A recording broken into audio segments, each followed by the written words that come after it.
Pesticide market जिसमें हम enter करने जा रहे हैं, उस मार्केट की साइज है 2,50,000 मिलियन US डॉलर्स।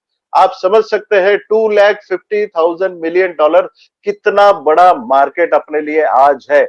और मैं गर्व से कहता हूं कि EMI लाइफस्टाइल और हार्वेस्ट सक्सेस एकेडमी ने हमें इतना बड़ा प्लेटफॉर्म दिया है कि हम इतनी बड़ी मार्केट में हम एंटर कर सकते हैं। मैं आज आपको एक बात बताने जा रहा हूं कि अगर मान के चलिए जिस गांव से आप बिलोंग करते हैं, उस गांव में अगर आप अगल बगल के 4 गांव के ऊपर भी आप अगर कॉन्सेंट्रेट करोगे, तो आप निश्चित रूप से यकीन मानिए अगले 1 साल में डायमंड बन सकते हैं, इतनी ताकत इस सेक्टर में है। तो आप इस कारवा के साथ जुड़ना चाहेंगे? जी हाँ, आपका आंसर डेफिनेटली हाँ होगा। अगर आप देखोगे कि जो पेस्टिसाइड का मार्केट है उसमें केमिकल पेस्टिसाइड और हम जो बायो पेस्टिसाइड सेगमेंट में आ रहे हैं, अगर उसका आप नतीजा देखेंगे तो केमिकल पेस्टिसाइड 2015 में 30% था और 70% जो है केमिकल पेस्टिसाइड, 30% बायो पेस्टिसाइड था। वो लगभग 2018 में 45% केमिकल पेस्टिसाइड रहा और 55% बायो पेस्टिसाइड रहा। इसका मतलब यह है कि दिन भर दिन, सालों साल ये बायो पेस्टिसाइड की तरफ ये मार्केट बढ़ रहा है। हमारे लिए आज 55% से ज्यादा जो फिगर हमने ऊपर देखी है, उससे 55% से ज्यादा हमारे लिए संभावनाएं बढ़ जाती है। अगर हम इंडियन पेस्टिसाइड मार्केट का अगर सिनारियो हम अगर देखेंगे, तो वो जो फिगर 2,50,000 मिलियंस US डॉलर की जो फिगर थी, उसमें इंसेक्टिसाइड का जो प्रतिशत है, जिसे हम कीटनाशक बोलते हैं, उसका प्रतिशत जो है 53% है, फफूंदनाशक 25% है, हर्बिसाइड 18% है और अदर्स 4% है। हम लोग ब्लू वाली सेगमेंट में, मतलब कीटनाशक सेगमेंट में आ रहे हैं, फफूंदनाशक सेगमेंट में हम अभी आज है। हमारे लिए आज भारत का करीबन 80% मार्केट हमारे लिए है और हम उसमें काम कर रहे हैं। अगर हम इंडिया का मार्केट जो फिगर हमने आपको बताई है, अगर आप देखोगे तो इंडिया को 4-5 सेगमेंट में अगर हम कंट्रोल डिवाइड करेंगे, तो 44% जो है नॉर्थ इंडिया काम कर रहा है और 30% मार्केट साइज है वो तकरीबन साउथ इंडिया का है। 40% वेस्ट इंडिया, जिसमें गुजरात, महाराष्ट्र, MP, राजस्थान का पोर्शन आता है, वो 40% है। ईस्ट इंडिया, जिसमें उड़ीसा, वेस्ट बंगाल आता है, 14% है और नॉर्थ ईस्ट स्टेट्स है, उसमें 2% स्टेट वाइज आ रहा है। मेरा ये फिगर बताने का एक ही मकसद है कि आप आपकी देश का फिगर देखिए, आप आपकी राज्य का फिगर देखिए, आप आपकी जो एरिया में क्रॉप हो रहे हैं उसके बारे में हम आपको बताएंगे। अभी आपके राज्य का फिगर इसमें देखिए कि जो मेजर स्टेट है, जो फिगर हमने बताई है, उसमें सबसे ज्यादा सेल आंध्र एंड तेलंगाना का आता है, जो लगभग 30% है, महाराष्ट्र 20% है, पंजाब 16% है, MP एंड छत्तीसगढ़ मिला के 13% है, कर्नाटका 11%, 10% जो है गुजरात है। तो ये लगभग सबसे बड़े स्टेट है जिसमें ये हमारी दवाइयों का बिजनेस हो सकता है और इतने बड़े पैमाने पर हम लोग यहाँ पर काम कर सकते हैं। आपके क्षेत्र में जो पाक होते हैं या फिर जो क्रॉप होते हैं, उसके बारे में आप जानिए कि किस क्रॉप के ऊपर में, किस पौधे के ऊपर में सबसे बड़ी दवाइयों का इस्तेमाल होता है। लगभग 40% दवाइयों का जो इस्तेमाल है वो कपास की खेती में होता है, चावल की खेती में 18% होता है, फ्रूट्स एंड वेजिटेबल में 20%, serial, pulses and oil seeds में हम 10% जाते हैं। प्लांटेशन क्रॉप्स में जो साउथ इंडिया में बहुत होता है वो हम 18% में जाते हैं और शुगर केन जैसी बारमाही खेती है उसमें 5% इसका यूज होता है। ये लॉकडाउन के दौरान, ये वायरल इन्फेक्शन के कोविड-19 के दौरान हमें ये बहुत अच्छा पता चला है कि जिस राह पर हमारी कंपनी और हमारे लीडर और हमारी मैनेजमेंट चल पड़ी है आपके साथ, तो आज की प्रायोरिटीज अगर हम एग्रीकल्चर सेक्टर की देखें, तो आज की प्राथमिकता जो है वो भोजन, स्वास्थ्य, विष मुक्त और पौष्टिक भोजन है। आज दूसरी सबसे प्राथमिकता है, दुनिया जहर मुक्त भोजन के लिए पूछ रही है। आज इतना बड़ा इंडिया का मार्केट है, उसके लिए आज दुनिया हमसे ऑर्गेनिक जहर मुक्त भोजन की प्रोविजन करने के लिए पूछ रही है। आपसे सबसे बड़ी प्राथमिकता वाला व्यवसाय कृषि ही है। आज जिंदा रहेंगे तो आगे बढ़ेंगे। खाने के लिए कृषि का व्यवसाय बहुत जरूरी है और हम ऐसे पायोनियर वर्कर हैं। हम शुरुआती अवस्था से ही ऑर्गेनिक एग्रीकल्चर में आगे बढ़ रहे हैं। मजबूत कदम के साथ हम आगे बढ़ रहे हैं और इसका प्रमाण अपने आने वाले दिनों में अपनी फिगर्स बताता है। किसान भाइयों की आज की मांग यह है कि आज जो हम सेवाएं देने जा रहे हैं, जिसका प्रमाण आज मैनेजमेंट ने दिया है कि हम आपके पास पहुंचे हैं, आपके किसानों के पास पहुंचे हैं, उनकी समस्याएं सॉल्व करने के लिए हम आज उनको सेवाएं दे रहे हैं और उनके दरवाजे पे उत्पाद हमारे उनको अवेलेबल करा के दे रहे हैं। और एक ऐसी एकमात्र अपनी कंपनी है जो एक छत्ते के नीचे हम सभी कृषि समाधानों को पूरा कर रहे हैं। तो मेरा सबसे आग्रह होगा, घर पर रहे, सुरक्षित रहे और घर से ही खेती की सभी समस्याओं का हल हमसे ले। यमाई लाइफस्टाइल के जो हमारा एग्रो केयर अम्ब्रेला है, जो जिसका ब्रांड नेम इंडिया एग्रो है, उसके अंतर्गत हम लोग क्रॉप प्रोटेक्शन, पीक संरक्षण में हम 7 प्रोडक्ट देने जा रहे हैं और क्रॉप न्यूट्रिशन में हम 3 प्रोडक्ट देने जा रहे हैं। इसी तरह हमारे टोटल 10 प्रोडक्ट रहेंगे। क्रॉप प्रोटेक्शन में हम बीपीएच बस्टर, ट्रिपाइट, plant escort, white crush, fungi Kavach, virus और भूअस्त्रा हमने दिया है। और क्रॉप न्यूट्रिशन में हमने ग्रो मैजिक, यमाई स्प्रे और मॉडिफाई दिया है। हमारा प्रोडक्ट क्या है? हम लोग जैसे कहते हैं कि हमारे प्रोडक्ट्स जो है, इसमें किसी भी प्रकार का विष का अंश नहीं है। This is not a poison by definition. अगर ये पॉइजन नहीं है तो कीटकों को ये कैसे खत्म करता है? और अगर हमने पौधों के ऊपर छिड़काव करने के बाद में कोई भी कीड़ा अगर उसके ऊपर आता है और वो रस चूसने के लिए या फिर पौधे का किसी पार्ट को खाने का इस्तेमाल करता है, तो इमीडिएटली वो पार्ट उसके पेट में जाएगा और जाने के बाद में 4 पॉइंट प्रोग्राम उस कीड़े के ऊपर होगा, जो आपको बिल्कुल ध्यान देकर सुनना बहुत जरूरी है। पहली एक्शन वो कीड़े के ऊपर होगी कि उसका गला जो है, जिसमें मैंडिबल्स होते हैं, ह्यूमन बीइंग में टॉन्सिल्स होते हैं, इसी तरीके से कीड़े के मुंह में, गले में मैंडिबल्स होते हैं। तो मैंडिबल्स चोक डाउन होते हैं, इसका मतलब उसका गला चोक डाउन होता है। दूसरी एक्शन उस कीड़े के ऊपर ये होती है कि उसका नर्वस सिस्टम ब्रेक होता है। उसका नर्वस सिस्टम ब्रेक होने के बाद में तीसरा इंपैक्ट उस कीड़े के ऊपर में उसे पैरालिटिक अटैक आता है। और चौथा इंपैक्ट उसके ऊपर होता है कि उसके शरीर से पानी की मात्रा कैल्शियम और सोडियम प्लस प्लस की द्वारा शरीर से बाहर निकल जाता है। इसका मतलब छिड़काव होने के बाद, इंसेक्ट ने खाने के बाद में 24 घंटे के अंतराल में हम सभी कीड़ों से निजात पा सकते हैं। हमारी खेती फ्री हो सकती है। मैं फिर से 4 पॉइंट दोहराता हूं। जब भी कीड़ा अपनी छिड़काव किए हुए पौधों को खाएगा तो उसका गला पहले चोक हो जाएगा, उसके बाद उसकी नर्वस सिस्टम ब्रेक हो जाएगी। तीसरा इंपैक्ट होगा, उसे पैरालिसिस अटैक आएगा और चौथा इंपैक्ट होगा कि उसकी बॉडी से, शरीर से पानी बाहर निकल जाएगा और इस तरीके से 24 घंटे में अपना कीड़ा खत्म हो जाएगा। इसमें आप बताइए कि हमने किसी भी प्रकार से किसी भी कीड़े को खत्म नहीं किया है।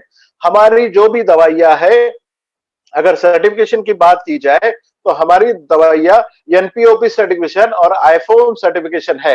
NPOP national program of organic product, जो भारत सरकार का डिपार्टमेंट ऑफ आयुष का सर्टिफिकेशन है, जो ऑर्गेनिक खेती के लिए दिया जाता है, वो हमने लिया है। हमारी एकमात्र ऐसी कंपनी है जिसके पास में एनपीओपी सर्टिफिकेशन है। इस सर्टिफिकेशन के दौरान हम भारतवर्ष में किसी भी एरिया में, किसी भी कस्बे में ये बिजनेस आसानी से कर सकते हैं।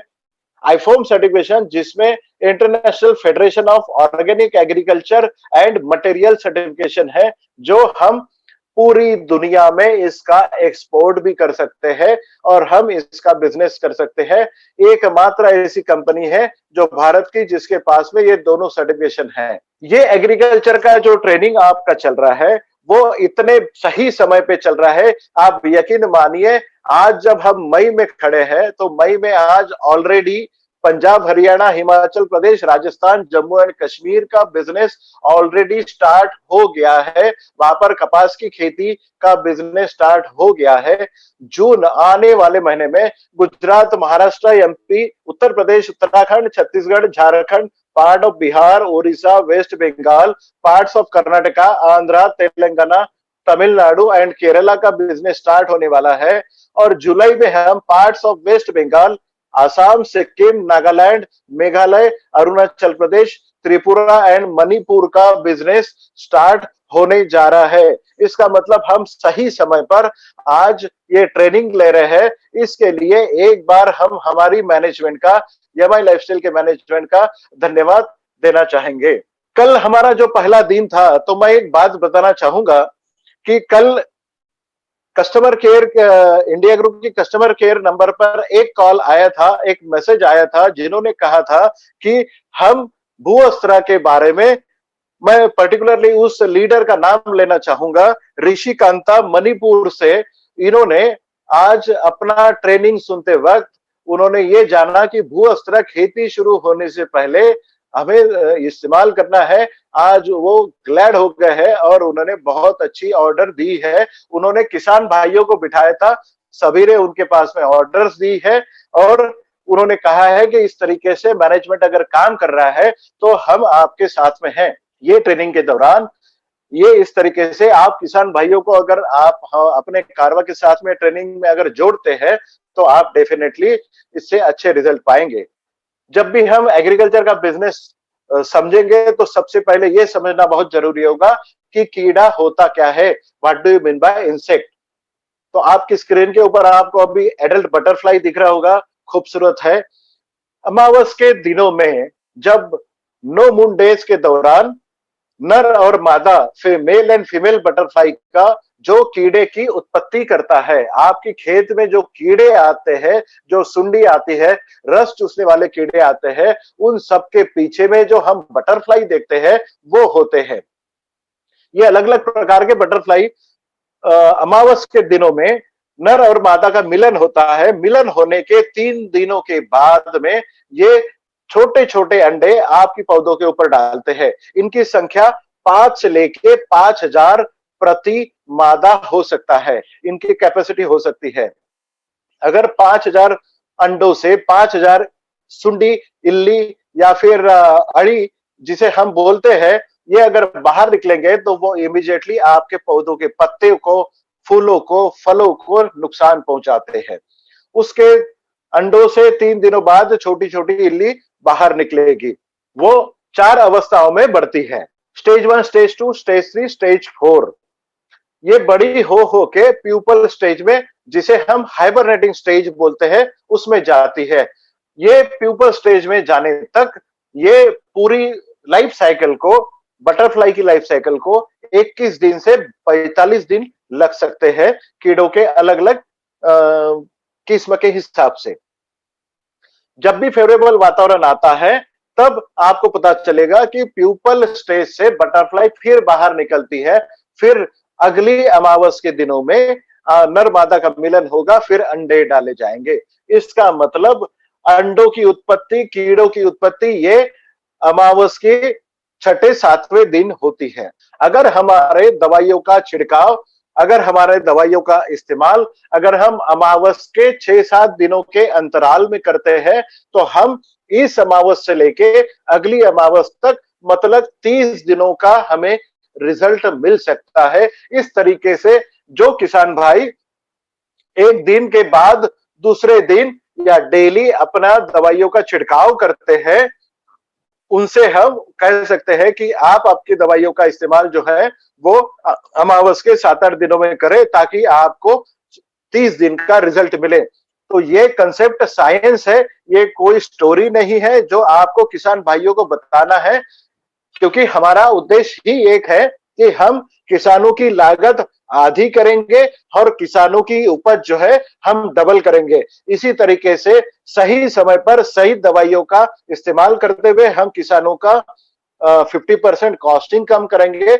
और उसकी उपज हम डबल कर सकते हैं। कितने प्रकार के कीड़े होते हैं? मोटा मोटा अगर हम समझे तो 4 types of insects are there. 4 प्रकार के कीड़े होते हैं, जिसे हम पियर्सिंग एंड सकिंग, भेदी और चूसने वाले कीड़े।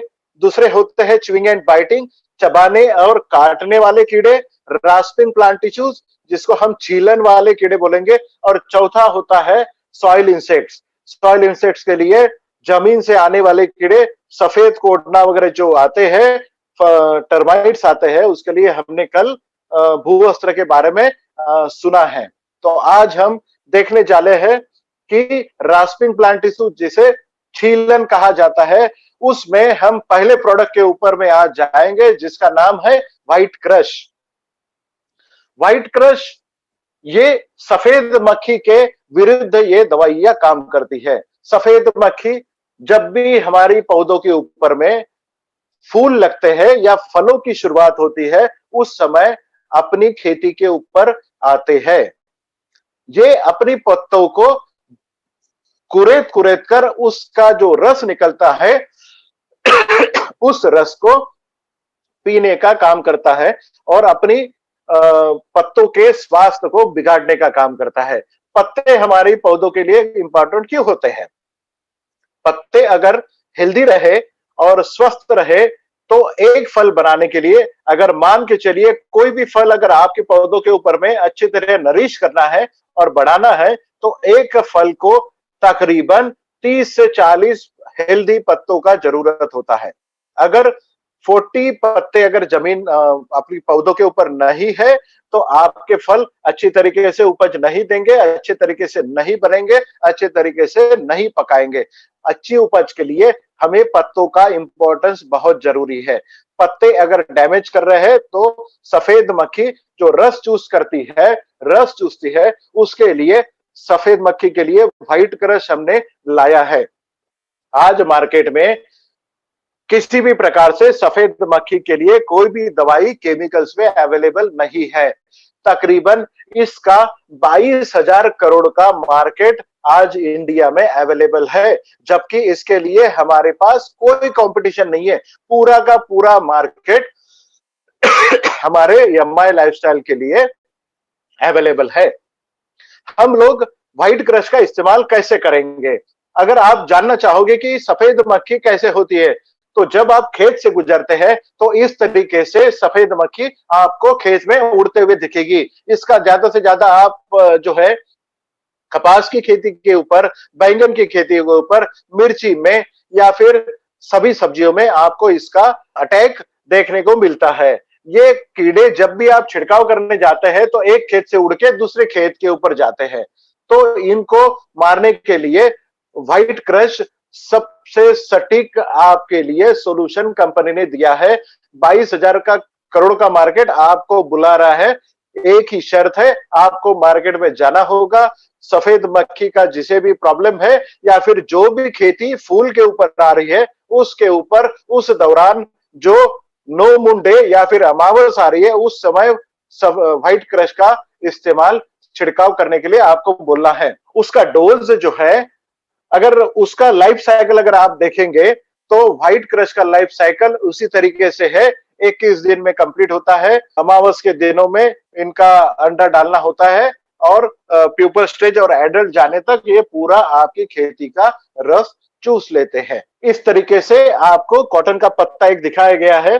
अगर सफेद मक्खी आपके खेत पर अगर आई है, तो आप ये देख सकते हो कि पत्तों के कॉर्नर कॉर्नर में आपको पीला कलर आ जाता है या ब्राउनिंग हो जाता है और बीच में पत्ता जो है वो ग्रीन कलर का या हरे कलर का रहता है। इस तरीके से अगर आपको सिम्टम्स दिखते हैं, तो आपको ये पत्ते दिखते हैं, तो खेत में आपके सफेद मक्खी आई है, ये समझ लेना है। उसी समय आप व्हाइट क्रश आपको 1 एकड़ में 250 ml प्रति एकड़ के हिसाब से आपको इस्तेमाल करना है 100 लीटर पानी में, या फिर आपको 1 लीटर पानी में 2 ml इस प्रकार से आपको इस्तेमाल करना है। ये लिक्विड फॉर्म में अवेलेबल है और इसको पौधे के ऊपर ही छिड़काव करना है, क्योंकि सफेद मक्खी ऊपर ही आती है। जमीन में इसका ड्रेंचिंग नहीं करना है, ऊपर से ही करना है। लिक्विड फॉर्म में है, पानी में घुलनशील है, अच्छी तरीके से पानी में मिलता है और ये पानी के साथ मिला के ऊपर से छिड़काव करना है। आइए बढ़ते हैं दूसरी प्रोडक्ट के ऊपर, जिसका नाम है फंगी कवच। फंगी कवच क्या करता है? फंगी कवच ये फफूंदनाशक है।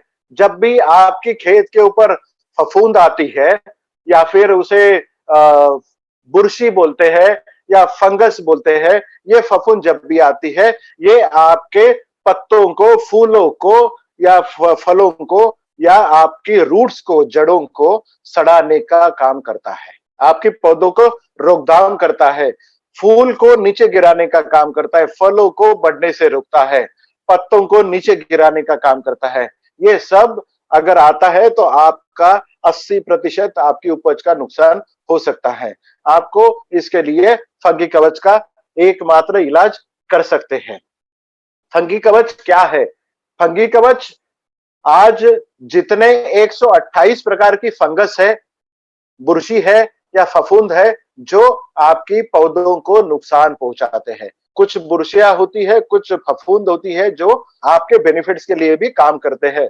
बट 128 प्रकार की फंगस जो है, बुरशी जो है, फफूंद जो है, वो आपकी पौधों को नुकसान पहुंचाते हैं। एकमात्र ऐसा दवाई है फंगी कवच जो 128 फफूंद के ऊपर में एक साथ काम करता है। चाहे वो अंदर से बढ़ने वाली फफूंद हो, चाहे वो हवा से बढ़ने वाली फफूंद हो, चाहे वो पानी से फैलने वाली फफूंद हो, चाहे वो जमीन से फैलने वाली फफूंद हो, चाहे वो कांटेक्ट में आने से फैलने वाली फंगस हो, फफूंद हो। हर प्रकार के फफूंद के लिए एकमात्र इलाज है जिसका नाम है फंगी कवच।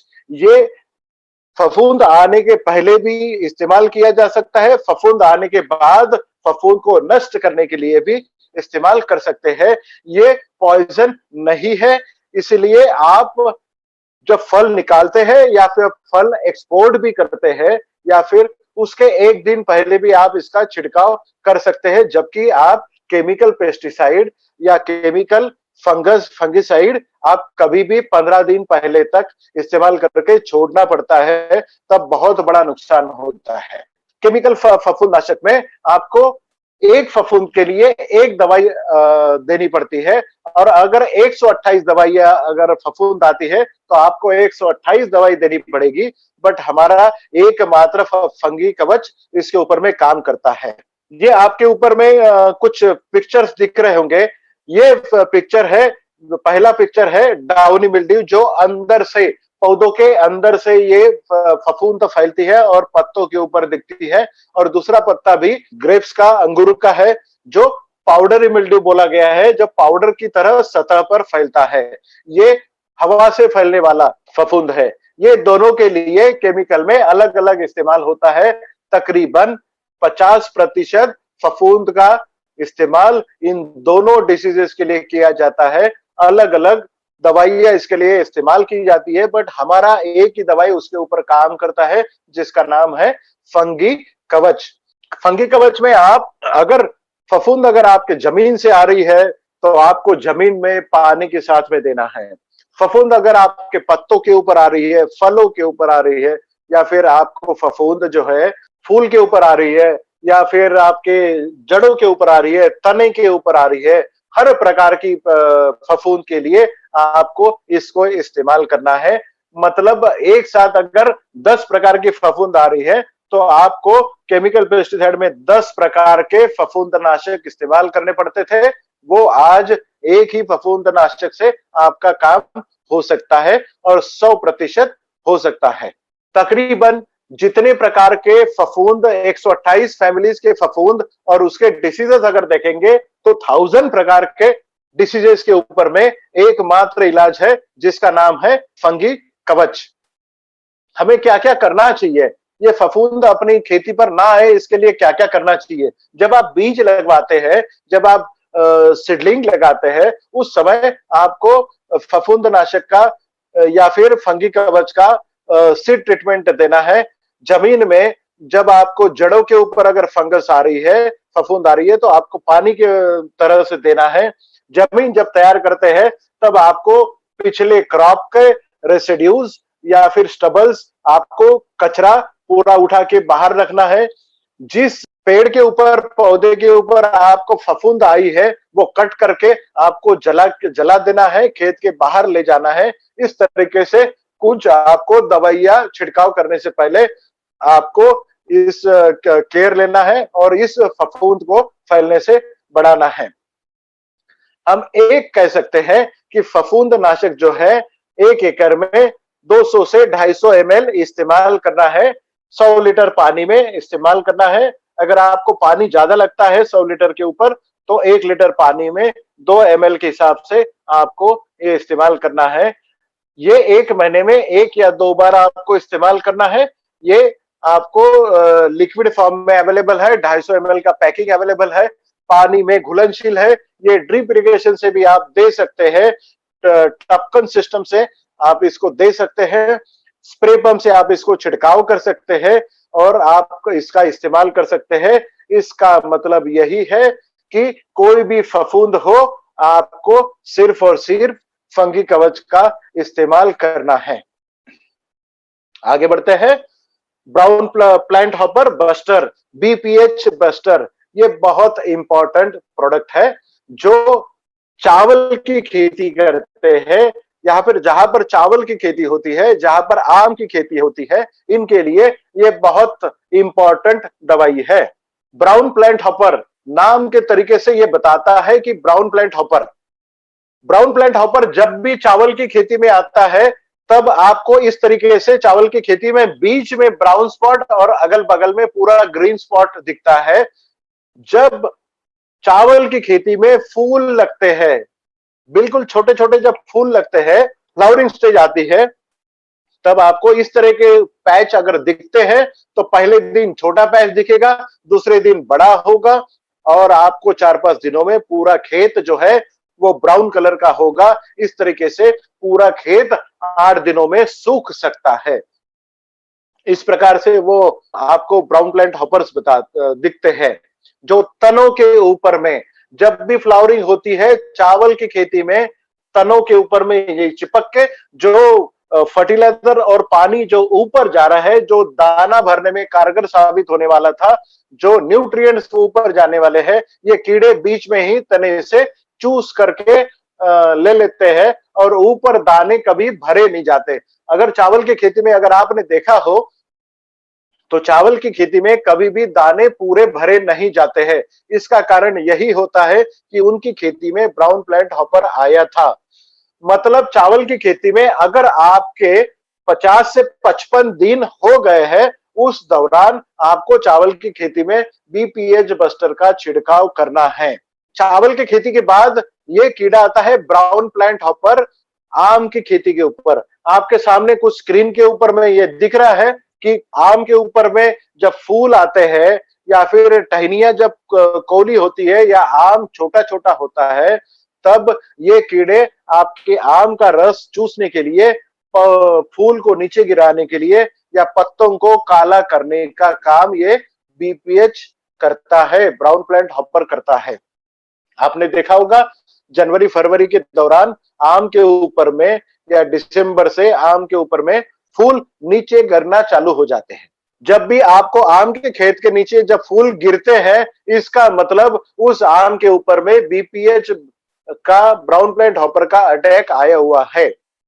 आपको तुरंत ही बीपीएच बस्टर का उसके ऊपर में छिड़काव करना है। फूल लगने से शुरुआत करते हुए आपको दिसंबर से लेके जनवरी फरवरी तक आपको आम का केयर करना होता है। इस दौरान हर महीने में 1 या 2 छिड़काव आप करें और इसको आप कम करें। एक आम का फूल नीचे गिरना, इसका मतलब एक 300 से 500 ग्राम का आम नीचे गिरना।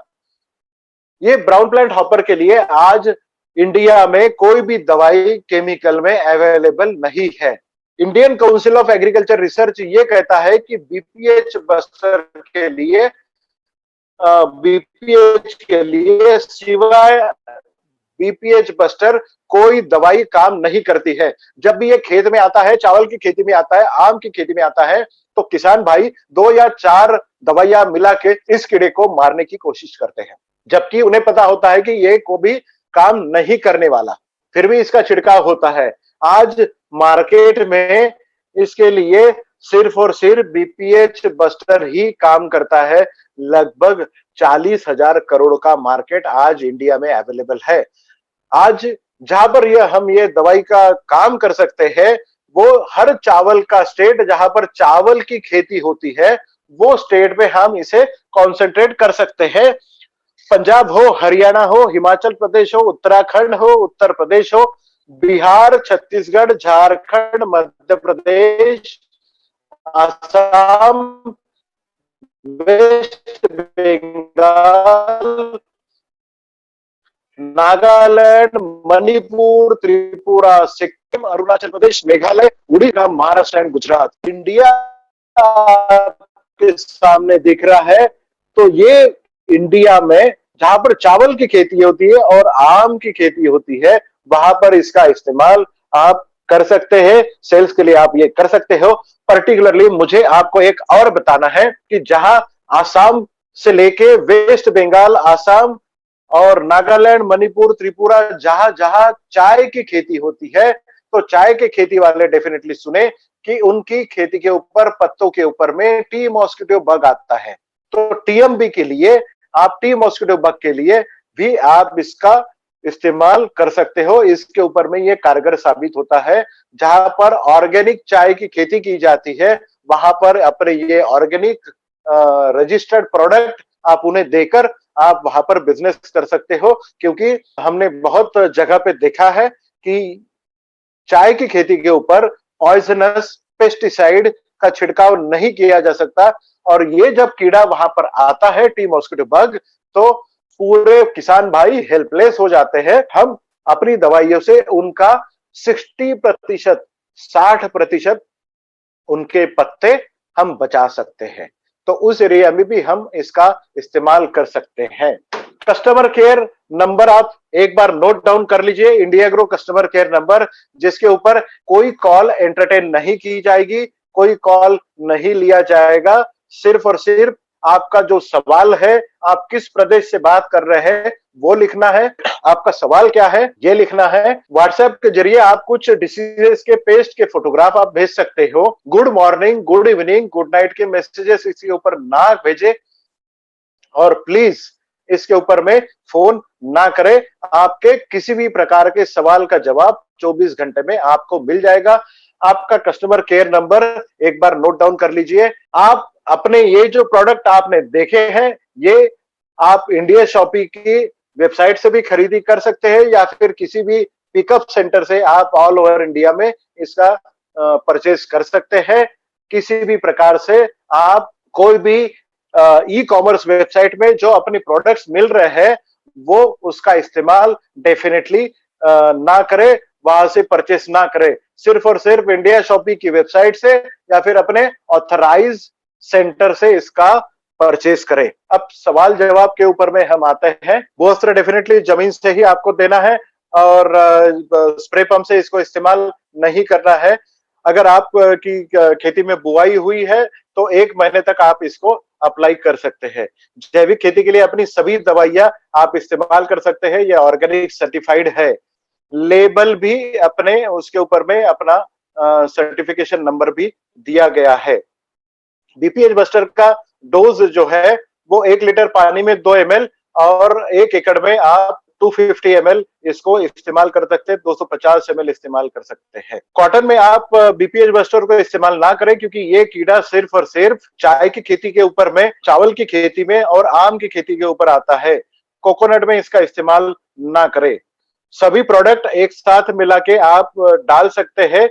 एक कंडीशन है, कभी भी आप अपनी प्रोडक्ट को सल्फर या कॉपर के साथ में ना मिलाएं, इससे दूर रखें। कोई भी केमिकल में अपनी प्रोडक्ट मिक्स करके ना भेजे। आम की खेती के ऊपर में हम लोग बीपीएच बस्टर इस्तेमाल कर सकते हैं, जून में भी कर सकते हैं। बीपीएच बस्टर का इस्तेमाल आम की खेती के ऊपर में जनरली अक्टूबर से लेके मार्च अप्रैल तक आप इसको इस्तेमाल करना है। कोकोनट के ऊपर में आपको फंगी कवच का इस्तेमाल आप कर सकते हो। आप ट्रिपाइट का इस्तेमाल आप कर सकते हो, जो कल हमने बताया था।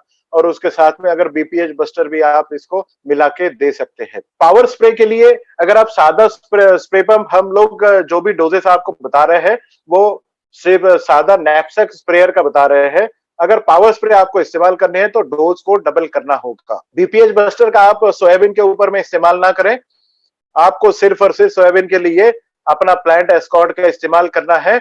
आपको 8 से 10 जो स्प्रे सोयाबीन के लिए लेते हैं उसके ऊपर आपको ये 3 से 4 स्प्रे में काम हो जाएगा। अमावस के दिनों में जब भी आपको दवाइयों का छिड़काव करना है, अमावस के दिनों में अपने दवाइयों का छिड़काव करना ना भूले।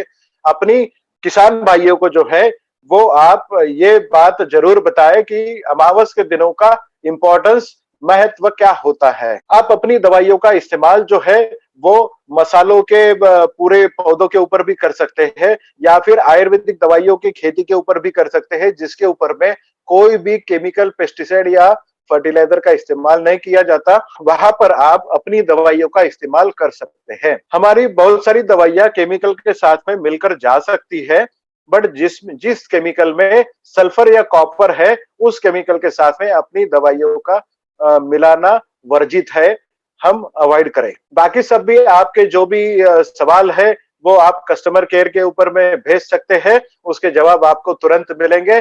Thank you very much. Stay healthy, stay safe. पहले प्रोडक्ट के ऊपर आते हैं जो भूअस्त्र उसका नाम है। भूअस्त्र जो हमने कीटों के सेगमेंट देखे हैं, जमीन से आने वाले कीटों के लिए ये काम करता है।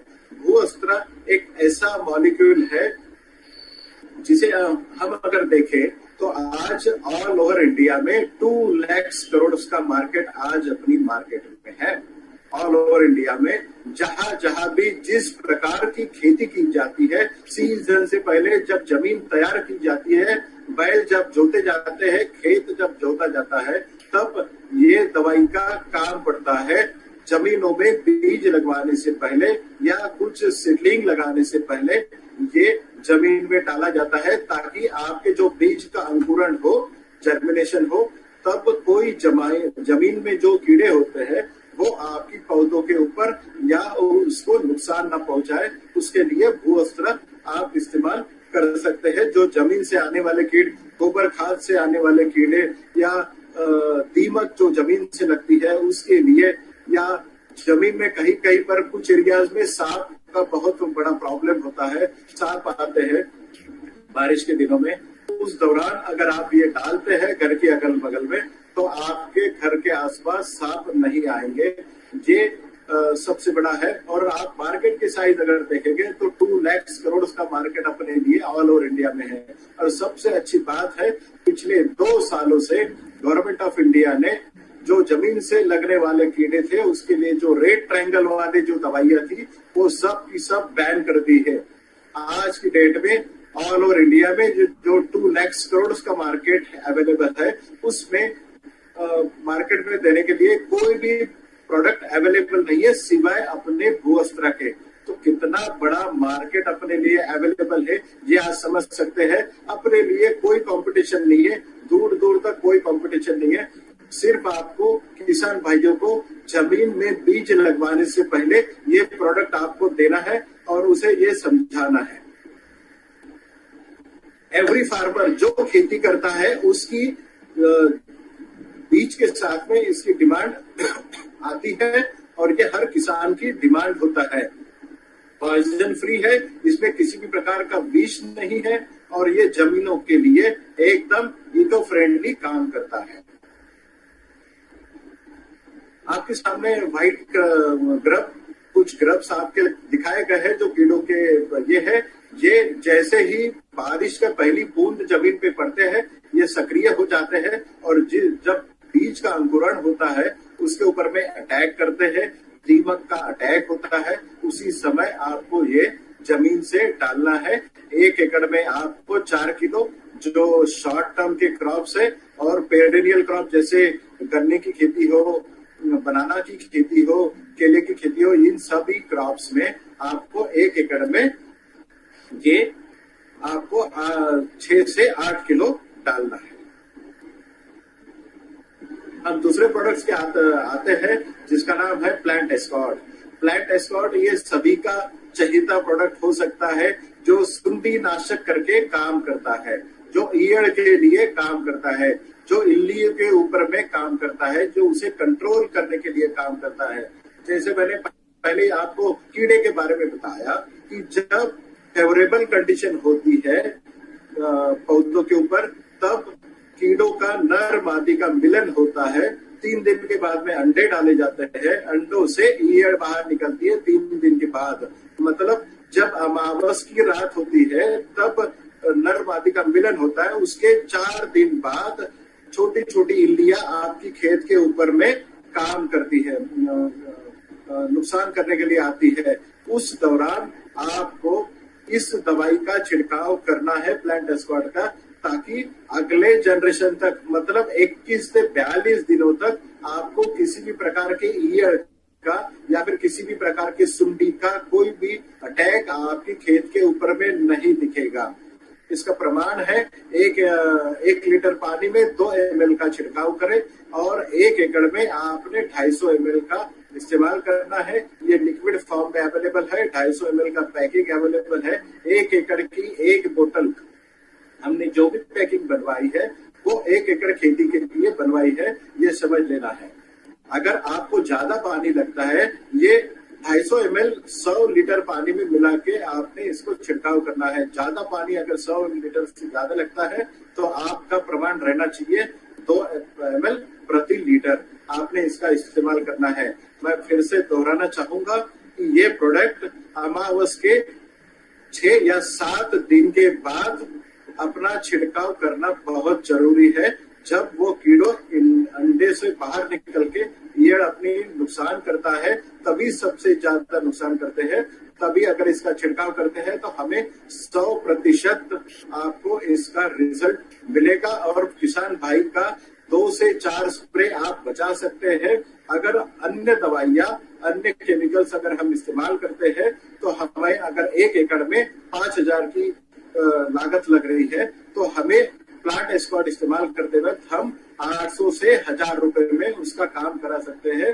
तो इसका मतलब है हम किसान भाइयों के 2 से 3000 रुपए इस प्रोडक्ट के साथ में बचा सकते हैं। शर्त यही है कि अमावस के, हर महीने की अमावस के 6 दिन बाद इस दवाई का हर क्रॉप्स के ऊपर में छिड़काव हो जाना बहुत जरूरी होता है। तो इसका आप ध्यान रखें। ये सभी प्रकार की ब्रॉड स्पेक्ट्रम लार्वा को कंट्रोल करता है। आज अगर केमिकल सेगमेंट में अगर आप जाओगे तो हर ईयर के लिए, हर प्रकार की सुंडी के लिए अलग अलग दवाइयां मार्केट में अवेलेबल है, बट हमें अलग अलग सुंडी के लिए अलग अलग दवाइयां देने की जरूरत नहीं है। ये पूरे विश्व का ऐसा एकमात्र घोल है, दवाई है, जो सभी प्रकार की ईयड़ के लिए, सभी प्रकार की सुंडियों के लिए काम करता है। शर्त यही है, अमावस के 8 दिनों के अंदर में, 6 दिनों के अंदर में आपने इसका छिड़काव करना बहुत जरूरी हो जाता है।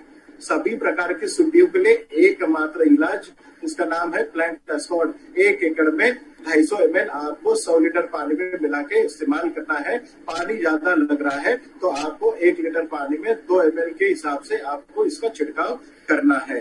हर प्रकार की सुंडी के लिए ये काम करता है, इल्लियों के लिए ये काम करता है। दूसरे प्रोडक्ट के ऊपर आते हैं, वो प्रोडक्ट है ट्रिप माइट। ट्रिप माइट नाम से ही ये अंग्रेजी वर्ड है।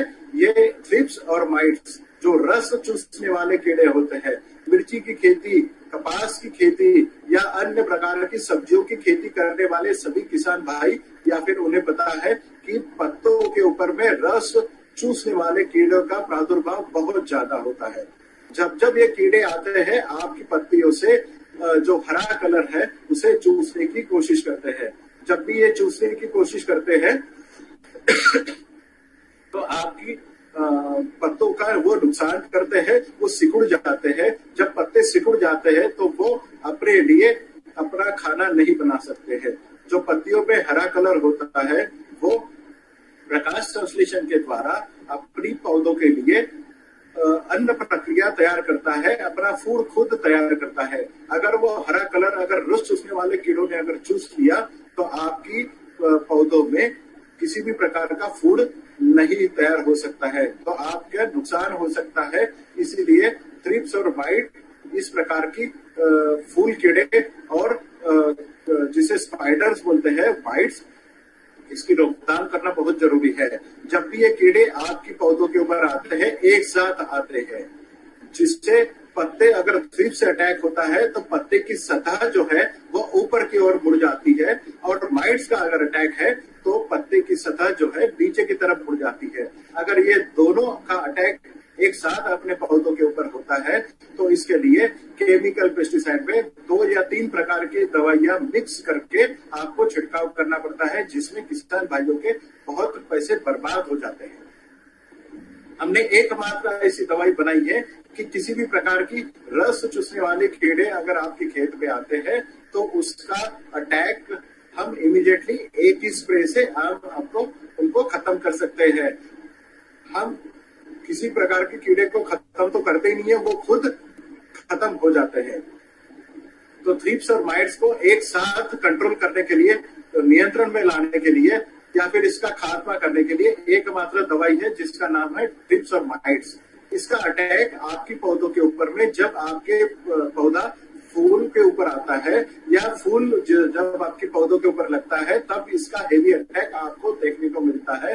ज्यादा से ज्यादा सब्जियों के ऊपर में, कपास की खेती के ऊपर में, हर प्रकार की खेती पर इसका अटैक बहुत ज्यादा आपको देखने को मिलता है।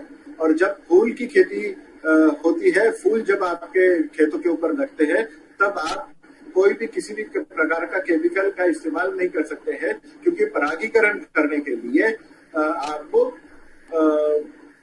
फूल के कीड़े आना बहुत जरूरी होता है। जब अगर आप थ्रिप्स और माइट्स के लिए कोई केमिकल पेस्टिसाइड इस्तेमाल करते हैं तो फूल के कीड़े जो है वो खत्म हो जाते हैं, परागीकरण नहीं होता है। इस तरीके से आपके ईल्ड का भी नुकसान हो सकता है। तो एकमात्र ऐसी दवाई है जो आपकी मधुमक्खियों को ना खत्म करते हुए, आपकी मधुमक्खियों को वैसे ही रखते हुए, थ्रिप्स और माइट्स इस रस चूसने वाले कीड़े को खत्म करता है। 1 लीटर पानी में 2 ml के हिसाब से आपने इसका इस्तेमाल करना है।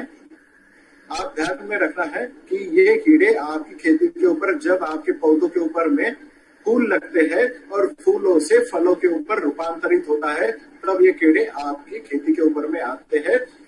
डोजेस आप एक बार फिर से सुन ले। 1 लीटर पानी में आपने 2 ml का इस्तेमाल करना है, या फिर 1 एकड़ में आपने 250 ml का इस्तेमाल करना है। 100 लीटर पानी में मिला के इसका छिड़काव करना है। फिर से मैं दोहराना चाहूंगा, इस कीड़ों की उत्पत्ति भी, शुरुआत भी अमावस के 7वें-8वें दिन शुरुआत हो जाती है। उस समय आपने इस दवाई का छिड़काव करना है ताकि आप 100% रिजल्ट ले सके। है वायरस के ऊपर में, वायरस नाम के तरह ही आपको दिखेगा कि ये प्लांट के ऊपर में, पौधे के ऊपर में जो वायरल इन्फेक्शन होता है, आज हम सभी लोग वायरल इन्फेक्शन के ऊपर में जा रहे हैं। ये कोविड-19 भी एक वायरल इन्फेक्शन है। वायरस अपने आप में कोई जान नहीं होती है, उसमें वायरस में अपने आप कोई जान नहीं होती है। तो ये वायरस ट्रांसमिट कैसे होते हैं? वायरस अपने आप कहीं पर भी ट्रांसमिट मतलब जा नहीं सकते हैं। जब तक इसे कोई ले जाने वाला आपको नहीं मिलता है, तब तक आपको कोई भी वायरस, प्लांट के ऊपर आने वाले जो वायरस होते हैं, वो एक पौधे के ऊपर से दूसरे पौधे में नहीं जा सकता है। तो ये वायरस के वेक्टर कौन होते हैं? जैसे हमें कोविड-19 में भी बोला गया था कि आप एक आदमी से दूसरे आदमी के लिए 1 या 2 मीटर की दूरी बनाए रखें। क्यों? क्योंकि एक आदमी अगर दूसरे आदमी से मिलता है, शेक हैंड करता है या फिर खांसता है या छींकता है, तो उसकी छींक से वो वायरस दूसरे आदमी को लग सकता है। इसी तरीके से पौधे के ऊपर वाला वायरस एक पौधे से दूसरे पौधे के ऊपर में कीड़ों की शरीर के ऊपर से ट्रांसमिट होता है। जैसे हमने पहले बताया कि सफेद मक्खी, उसके लिए हमने व्हाइट क्रश इस्तेमाल करते हैं। थ्रिप्स एंड माइट्स, मतलब उसके लिए हम ट्रिपाइट इस्तेमाल करते हैं, जो फूल और फलों के वक्त आते हैं। या फिर मावा तुड़तुड़े, या फिर एफिड्स एंड जैसिड्स, ये जब आपकी खेत के ऊपर आते हैं, मतलब रस चूसने वाले कीड़े आपके खेत के ऊपर, पौधे के ऊपर जब आते हैं, तो वो वायरस को आपको एक पौधे से दूसरे पौधे के ऊपर ले जाते हैं। जब भी वायरस एक पत्ते से दूसरे पत्ते के ऊपर जाता है, तब आपको यह पता चलता है कि वायरस पहले जिस जगह पे गिरा हुआ है, उस जगह पे पहले अंदर जाएगा। अंदर जाने के बाद में छोटा सा पीला दाग वहां पर दिखेगा। जब पीला दाग दिखेगा, तभी आपने समझ लेना चाहिए कि पत्तों के ऊपर में दाग, पीला दाग हो गया, इसका मतलब वायरल इन्फेक्शन आपका शुरू हो गया है। वायरल इन्फेक्शन आपका अगर शुरू हो गया है, तब आपने वायरस का इस्तेमाल करना है। ये क्या करता है, अगली स्लाइड में देखेंगे ये क्या करता है। वायरस जब आपके पौधों के ऊपर छिड़काव होता है, तो आप देखना है कि पत्ते पीले पड़ना, हर पत्ता पीला पड़ना कोई वायरस नहीं होता है। तो वायरस अगर कैसे पहचाना जाए, तो एक मैं आपको बताता हूं कि पत्ते जब पीले पड़ते हैं, अगर आपने देखा कि पत्तों में नसें होती है, ग्रीन कलर की नसें होती है, तो ये ग्रीन कलर की नसें जब आपकी पीली पड़ती है, हरी नसें जब आपकी पीली पड़ती है, तब वायरस का अटैक आपकी पौधों के ऊपर होता है। बट बाकी पत्ता आपका हरा रहता है, बट नसें पीली पड़ती है। आप समझने की कोशिश करें, पत्ते पीले पड़ना, हर पत्ता पीला पड़ा हुआ वायरस का पत्ता नहीं होता। पत्ते में जब नसें हरे कलर से अगर पीली हो जाए, तो वहां पर वायरस का अटैक होता है। और पत्ते जो पीले होते हैं, अगर नसें हरी है और बाकी का पत्ता अगर पीला होता है, तो वो वायरस नहीं है, वो किसी खाद का या सूक्ष्म अन्य द्रव्यों का अटैक हो सकता है, या फिर कमी के कारण ये हो सकता है। तो आप वायरस का पत्ता जानना बहुत जरूरी है। वायरस के ऊपर में, वायरस जिस पत्ते के ऊपर में आया है, जब आप छिड़काव करते हैं, तो जो दाग, जो नसें पीली पड़ी हुई है, वो नसों को वहीं पर रोकथाम करता है, और वो वायरस को, हॉस्टेरिया को दूसरी तरफ नहीं बढ़ने देता है। और ये बढ़ने के लिए पौधे का अंदरूनी शक्ति को, जिसको हम इम्यून सिस्टम बोलते हैं, अंदरूनी शक्ति इस तरीके से बढ़ता है कि पौधा अपने आप अपने वायरस के साथ में फाइट करता है, और उससे वो बाहर निकलता है। और उस वायरस को कभी भी आपकी पौधे की तरफ से कोई अन्य द्रव्य या फिर खाना नहीं मिलने के कारण वायरस वही मर जाता है। जो पीला दाग आपके पत्तों के ऊपर पड़ा है, तो वो वायरस का दाग 2 या 3 दिनों में अगर खाना नहीं मिलता है, तो 72 घंटों के बाद में वो ब्राउन कलर का या कथिया कलर का होता है, और वो पत्ता नीचे गिर जाता है। कुछ चीजें मैंने आपके सामने बताई है। पहला पिक्चर आपको दिख रहा होगा कि ये पिक्चर है टोमेटो का। टोमेटो में जो वायरस आता है, वो वायरस, मिर्ची के ऊपर में जो वायरस आता है वो दिख रहा है। ककड़ी या लौकी या तुरई में जो वायरस आता है, वो वायरस तीसरे इसमें दिख रहा है। चौथे इसमें आपको वायरस दिख रहा है जो टोबैको का, तंबाकू का पान है, उसमें दिख रहा है। नीचे वाला पत्ता आपको भिंडी का दिख रहा है, तो भिंडी में भी ये वायरस बहुत जबरदस्त आता है। उसके बाजू वाला इसमें आपको पपया दिख रहा है, उसमें भी वो वायरस बहुत आता है। अंगूर में ये वायरस आता है।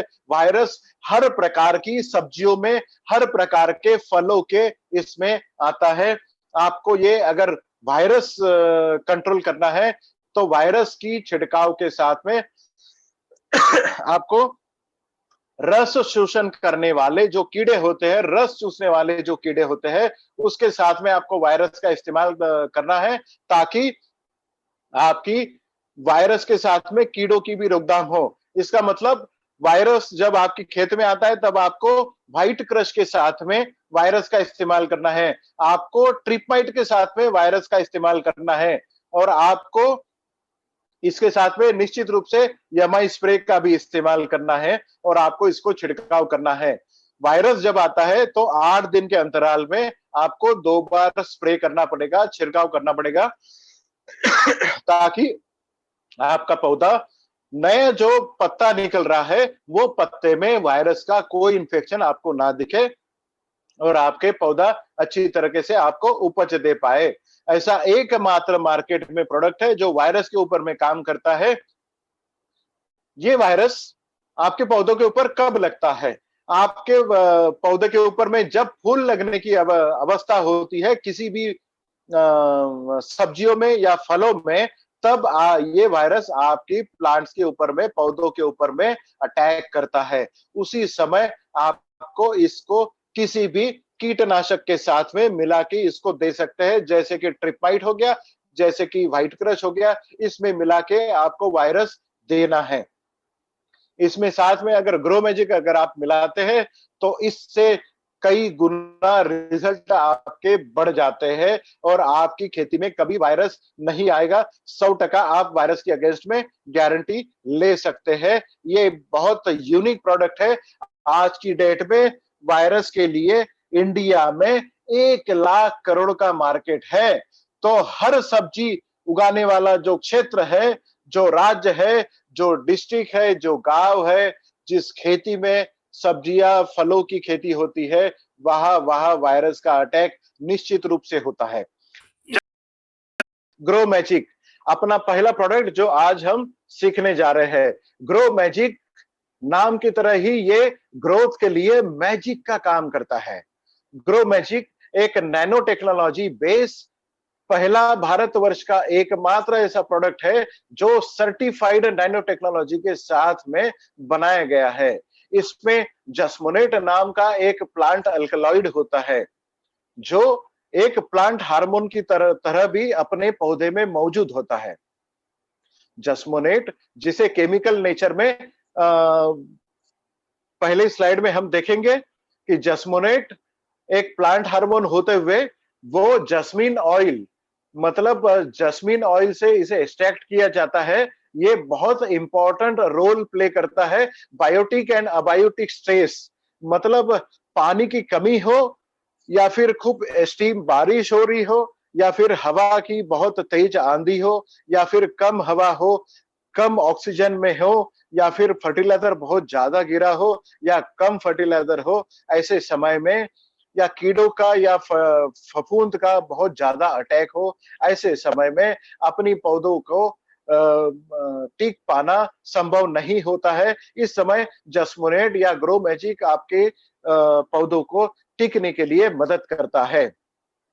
ये आपके रूट इलोंगेशन मतलब जड़ों को बढ़ाना, बीजों को जर्मिनेट करना मतलब उगाने का, या फिर आपके फूलों को परागीकरण करना, फलों को आपको राइपनिंग करना या फिर उसकी क्वालिटी को बढ़ाना, प्लांट का सीनेसेंस मतलब फूलों की मात्रा बढ़ाना, फलों की मात्रा बढ़ाना, ये सबका काम ग्रो मैजिक करता है।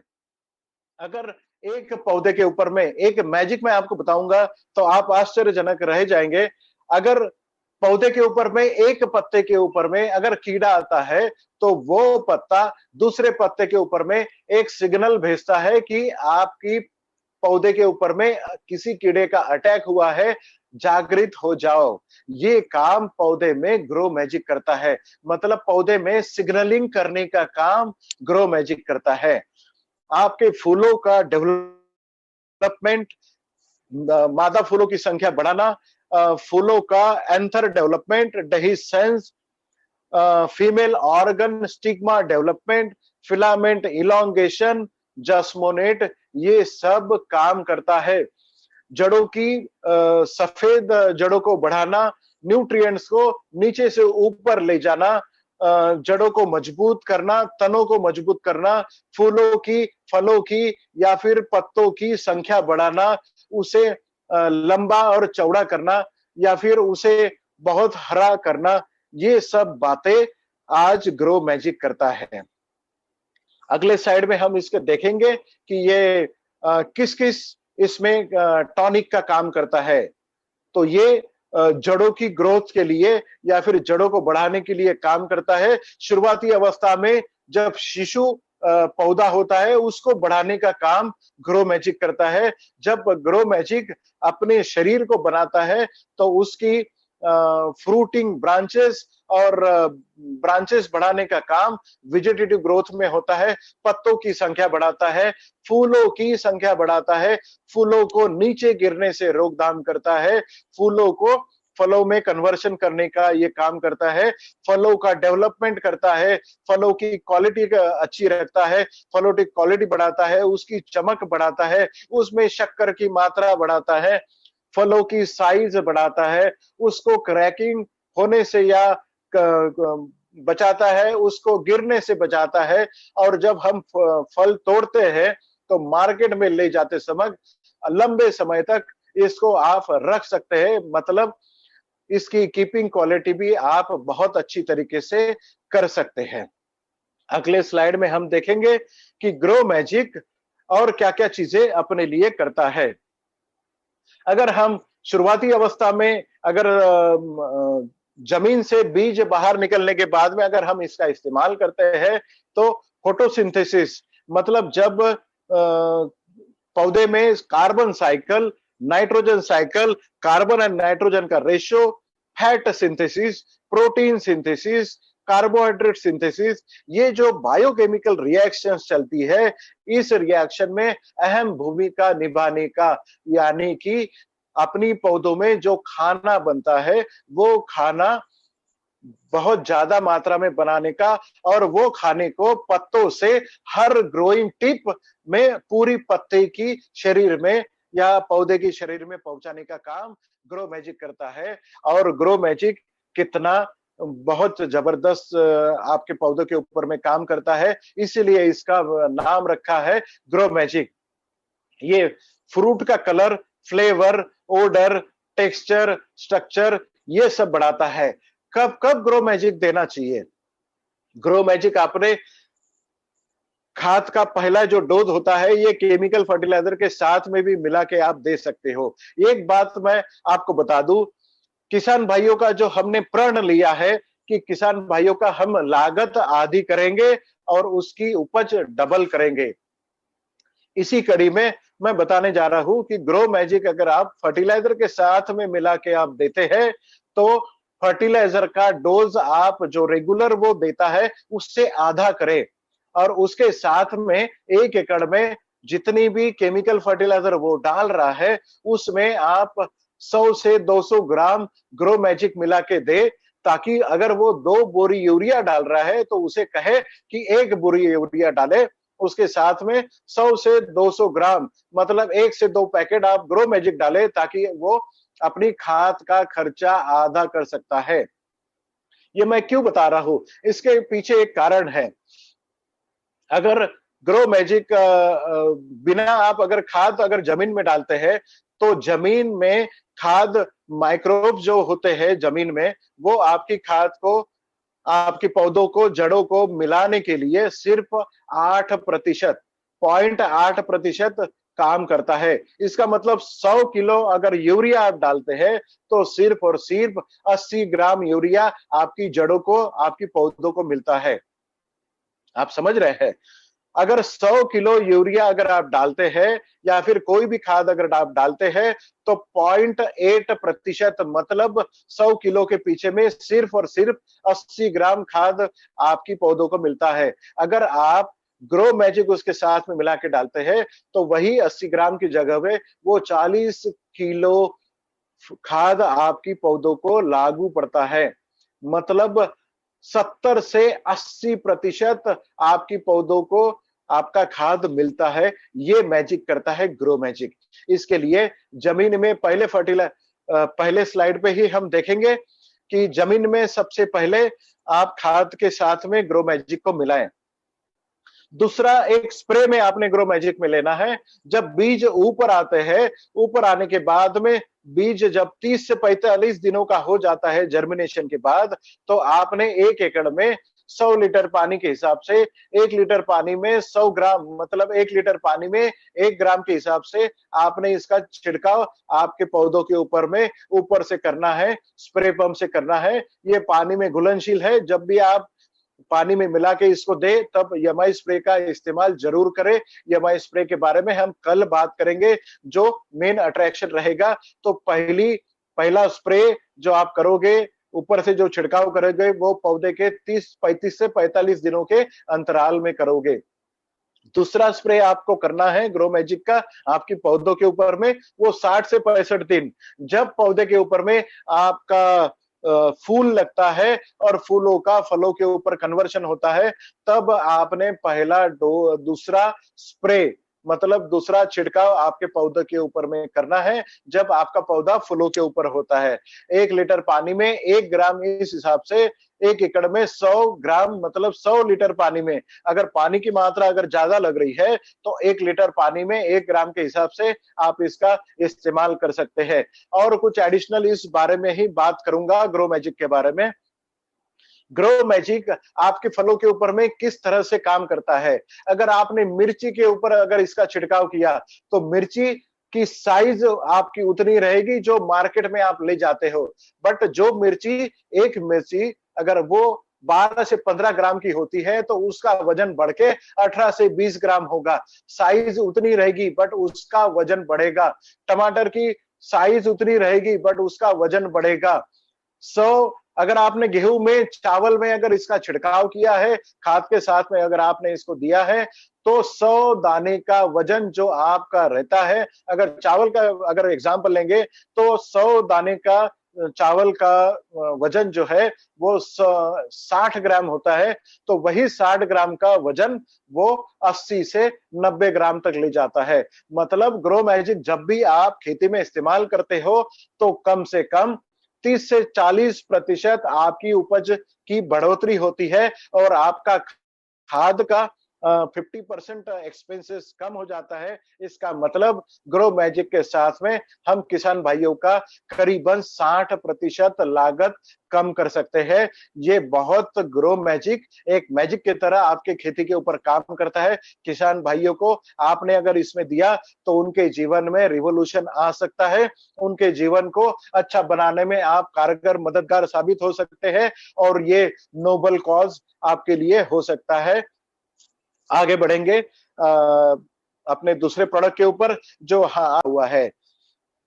पीएच एक मानक है, एक मेजरमेंट है, जो आपके जमीन का या आपकी पानी का, जो पानी का खारापन या मीठापन जांचने का एक मानक है। इसको हम सिंपल सी भाषा में बोलेंगे कि ये एक स्केल है, जो आपके पानी में या आपकी जमीन में जितने साल्ट्स है या खारापन है, जब फर्टिलाइजर एक्स्ट्रा के कारण जो जमीन बेकार हुई है, या तो उसका पीएच 6.5 के अंदर होता है, या फिर आपका पीएच 7.5 के ऊपर होता है। 7.5 के ऊपर हो तो आपकी जमीन खारी है, और 6.5 के अगर अंदर हो तो एसिडिक है। नॉर्मल जमीन और नॉर्मल पानी हम जांचते हैं, जिसका पीएच होता है 6.5 से लेके 7.5 तक। जहां पर बहुत ज्यादा बारिश होती है, जिस तरह का अगर हम एग्जांपल ले, वेस्ट बंगाल का, नॉर्थ वेस्ट बंगाल, आसाम, और उधर का जो पार्ट है, या फिर चावल की खेती जहां पर होती है पूरी भारतवर्ष में, या फिर आप कह सकते हैं कि जहां पर सबसे ज्यादा बारिश होती है, बहुत ज्यादा बारिश होती है एवरेज से ज्यादा, वहां पर एसिडिक जमीनें पाई जाती है, जिनका पीएच 6.5 से लेके अंदर होता है, वो एसिडिक पानी हो जाता है। और जहां पर पानी कम होता है, खाद बहुत ज्यादा इस्तेमाल होता है, केमिकल दवाइयों का बहुत ज्यादा इस्तेमाल होता है, जहां पर गन्ने की खेती होती है, जहां पर केली की खेती होती है, जहां पर फर्टिलाइजर का ज्यादा इस्तेमाल होता है, वहां पर हम जमीन को उपजाऊ ना बनाते हुए हम उसे अल्कलाइन या सलाइन, जिसमें खारापन हो जाता है, वो बनाते हैं। अपनी जमीन में अगर नॉर्मल पीएच में, मतलब न्यूनतम पीएच जिसे हम बोलते हैं, नॉर्मल पीएच जिसे हम बोलते हैं, वो है 6.5 से 7.5, जहां पर आज पूरी भारतवर्ष में इस प्रकार की जमीन मिलना आज बहुत मुश्किल हो गया है। मॉडर्न एग्रीकल्चर में पीएच अगर कम हो या नॉर्मल से ज्यादा हो, तब भी आपके जमीन में जो भी हम खाद डाल रहे हैं, वो आपकी पौधों को नहीं मिलता है। वो मिलाने के लिए जमीन में जो सूक्ष्म जीव होते हैं, उनको एक्टिव करने के लिए हमें मॉडिफाई आजकल इस्तेमाल करना होता है, जो आपकी जमीन के पीएच को मॉडरेट करता है। ये दोनों तरीके से काम करता है। जहां पर बहुत ज्यादा बारिश होती है, वहां आपकी पीएच जो कम हुआ है नॉर्मल से, वो पीएच को नॉर्मल लाने का काम करता है। और जो जमीन में या पानी में आपका खारा पानी है, जो खारे पानी को मीठा करके या खारे जमीन को मीठा करके नॉर्मल पीएच लाने का काम मॉडिफाई करता है। मॉडिफाई हमने हमारी पोर्टफोलियो में क्यों डाला, हमने ये प्रोडक्ट क्यों डाला? अगर नॉर्मल पानी अगर हम छिड़काव करने के लिए, खेतों को देने के लिए नहर से पानी, ड्रिप इरिगेशन से पानी हम देते हैं, स्प्रिंकलर इरिगेशन से जब हम पानी देते हैं खेतों में, तो अगर वो एसिडिक हो तो आपकी जमीन एसिडिक हो सकती है। आप जो खाद दे रहे हैं उसका इस्तेमाल सही ढंग से नहीं हो सकता है। जो दवाई आप उस पानी में मिला के दे रहे हैं, उस दवाई का आपको सही तरीके से रिजल्ट नहीं आ सकता है, रिजल्ट नहीं मिलता है। तो पहले उस पानी को, उस जमीन को आप नॉर्मल बनाएं। उसके लिए जब भी आप इरिगेशन करें या जब भी आप पानी इस्तेमाल करें छिड़काव के लिए, तब आप मॉडिफाई उसमें इस्तेमाल करें। ये लिक्विड फॉर्म में अवेलेबल है, ये बफरिंग सॉल्यूशन की तरह काम करता है। अब इसका डोज क्या हो सकता है? इसका डोज ये हो सकता है, नेक्स्ट स्लाइड में हम देखेंगे कि इसका डोज जो है, हम कुछ स्पेसिफिक डोज आपको इसका नहीं बता सकते हैं। इसका मतलब क्या है कि जो पीएच का स्केल होता है 7.5 से लेके 12 तक हो सकता है। तो हम शुरुआती अवस्था में क्या कर सकते हैं, एक कांच की ग्लास में हम पानी भर के लेंगे। पानी भर के हम लेने के बाद में उस ग्लास में हम एक एक बूंद मॉडिफाई डालेंगे।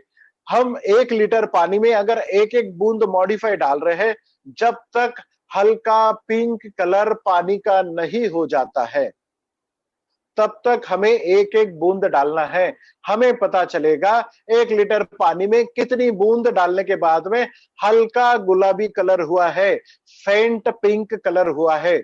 जब तक फेंट पिंक कलर नहीं होता है, उस पानी में हमने एक एक बूंद मॉडिफाई जरूर डाल देना है। जब हल्का फेंट पिंक कलर हो जाएगा, गुलाबी कलर हो जाएगा, तब हमें डोज पता चलेगा कि हमारा पानी कितना खारा था या एसिडिक था, उसमें हमने कितनी बूंदे डाली। 1 लीटर पानी के लिए अगर हमें 4 बूंदे लगी है, तो 15 लीटर पानी की स्प्रे पंप में हमें 60 बूंदे डालनी पड़ेगी। एक बूंद 1 ml का होता है, मिली का होता है, तो 60 मिली या 60 ml हमें वो डोज हो गया। इसका इस्तेमाल हम कहाँ-कहाँ कर सकते हैं?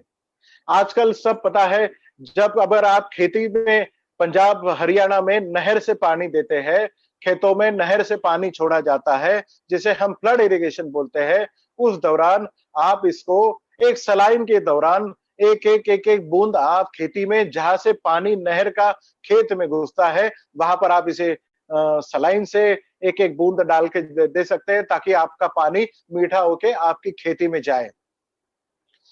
ड्रिप और स्प्रिंकलर इरिगेशन में जो लोग पानी दे रहे हैं, टपकन इरिगेशन सिस्टम में जो पानी दे रहे हैं, उन लोगों को ये समझना चाहिए कि जब पानी दे रहे हैं, जो इरिगेशन वाटर स्टोरेज टैंक है, उसमें आपको मॉडिफाई उतने एमएल में या उतनी बूंदों में आपको टैंक में डालना है, ताकि पानी मीठा हो जाए और मीठा पानी ही आपकी खेतों में जाए, ताकि आप जो दवाइयां जमीन में दे रहे हैं या खाद जमीन में दे रहे हैं या लिक्विड फर्टिलाइजर जो जमीन में दे रहे हैं या फिर अन्य तरीके से जो आप चीजें टपकन सिस्टम से दे रहे हैं, वो बहुत अच्छे तरीके से आपकी पौधों को लगे और पौधे उसका इस्तेमाल कर सके।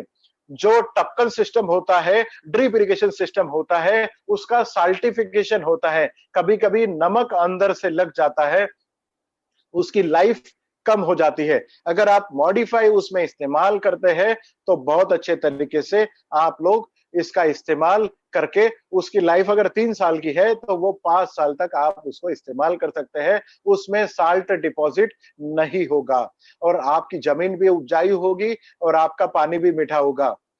पंजाब में एक बंदे का मैं एक्सपीरियंस आप लोगों से शेयर करना चाहूंगा कि उस बंदे ने इरिगेशन सिस्टम में, जब पानी की कमी होती है, जब अब हम समर में हैं, आज हम धूप काले में हैं, दुख कालों में बहुत सारी जगह पे टैंकर से पानी पहुंचाया जाता है। पीने का पानी जो है वो मीठा होता है और बाकी इस्तेमाल के लिए खारा पानी इस्तेमाल होता है। तो हमें गुजरात में भी ये देखने को मिला कि एक व्यापारी ने जो पानी सप्लाई का काम करता था, उस बंदे ने खारे पानी का टैंकर लेके उसमें मॉडिफाई इस्तेमाल किया और वो मीठे पानी का टैंकर करके उसने वो पीने के लिए दिया था। मॉडिफाई अगर पीने के पानी में अगर हम डालते हैं तो वो पानी मीठा हो सकता है। बट मैं आज ही आपको क्लियर कर दूं, ये खारे पानी को मीठा बनाने का तरीका जरूर है, बट ये इम्प्योर मतलब बेकार पानी पीने योग्य बनाने वाला कोई दवाई नहीं है। इसलिए नाले का पानी, नाली का पानी पीने के योग्य बनाएगा, ऐसा बिल्कुल नहीं है। कुछ लोगों के मन में यह सवाल जरूर आ सकता है कि समुद्र का पानी मीठा कर सकते हैं, तो ऐसा उसका जवाब है ना। क्यों हम समुद्र का पानी मीठा नहीं कर सकते? जब सैचुरेशन लेवल के ऊपर, सैचुरेशन लेवल क्या होता है? जब हम पानी में शक्कर मिलाते हैं, जब थोड़ी शक्कर मिलाएंगे तो वो घुल जाएगी, हम मिलाते जाएंगे तो वो घुलती जाएगी। बट एक समय ऐसा आएगा कि आपकी पानी में शक्कर डाले फिर भी वो घुलेगी नहीं। क्यों? क्योंकि घुलनशील नहीं है, सैचुरेशन पॉइंट के ऊपर चला गया है। जो शक्कर आपने बाद में डाली वो घुलती नहीं है, उसे ही सैचुरेशन पॉइंट बोलते हैं। समुद्र का पानी जो सैचुरेशन पॉइंट के ऊपर है, इतना नमक उसमें है कि जो सैचुरेशन लेवल के ऊपर चला गया है, इसके लिए उसे सैचुरेशन से पॉइंट से निकाल के उसे मीठा नहीं किया जा सकता। बट जो खेती में आप पानी डालते हो, उसे जरूर मीठा किया जा सकता है। खारे पानी के टैंकर को मीठा किया जा सकता है। इसका एक और इस्तेमाल आसाम वगैरह एरिया में बहुत सारे लीडर अपने कर रहे हैं। एक और एक्सपीरियंस में उस एरिया के लिए बता दे रहा हूं। उस एरिया में पॉन्ड में फिशिंग करते हैं, मच्छियों की खेती करते हैं। एसिडिक पानी में मच्छियों की खेती नहीं होती है, तो वो लोग क्या करते हैं, वहां पे जो पानी उनकी पॉन्ड में जमा करते हैं, उस पॉन्ड में पहले चूना डालते थे ताकि उस पानी को एसिड से निकाल के ये नॉर्मल पे लाया जाए या फिर खारा किया जाए। इसके पहले वो चूना डाल के उस पानी को इस तरीके से बनाते थे, क्योंकि मछली खारे पानी में तो रह सकती है, मीठे पानी में रह सकती है, एसिडिक पानी में नहीं रह सकती। इसके लिए उसे उन्हें चूना इस्तेमाल करना पड़ता था। बट आज मॉडिफाई जब से आया है, आपके एसिडिक पानी को जब तक हरा पिंक कलर नहीं हो जाता है, आपने उस पानी को मॉडिफाई अगर डाल दिया तो उस पानी में बहुत अच्छी तरीके से आपको मच्छी पालन कर सकते हैं, मछली का पालन कर सकते हैं। बिना चूना डाले आप वहां पर कम खर्चे में, चूने के आधे खर्चे में आप वहां पर मछली पालन कर सकते हैं। तो आप देखिए कि आपके लिए कितना बड़ा मार्केट वहां पर भी अवेलेबल है। इस प्रोडक्ट को आप कहां कहां इस्तेमाल कर सकते हैं, वो आप अपना दिमाग लगा के डेफिनेटली कर सकते हैं। जो पानी बेचते हैं, वो खारे पानी का जो टैंकर होता है वो 800 रुपए का होता है एक टैंकर, बट पीने के पानी का 2500 रुपए का होता है। तो वही 800 रुपए का टैंकर लेके मॉडिफाई 200 रुपए का डाल के 1000 रुपए के जगह पे आप 2500 रुपए कमा सकते हैं। तो ये इस तरीके से मल्टी फेस, मल्टी बेनिफिट ये प्रोडक्ट है, जिसे आप खेती के लिए जरूर इस्तेमाल करें। जब जब भी स्प्रे पंप आपकी स्प्रेइंग के लिए उठेगा, तब तब आप मॉडिफाई आप उस पानी में डालेंगे। जब जब खेती में खाद दिया जाएगा या टपकन से पानी दिया जाएगा या ड्रिप इरिगेशन से पानी दिया जाएगा, तब तब आपको मॉडिफाई का इस्तेमाल करना है। इसका मतलब क्या है कि कोई किसान जब भी स्प्रे पंप स्प्रे करता है, तब तब मॉडिफाई का इस्तेमाल उसे जरूर करना है। आगे बढ़ते हैं।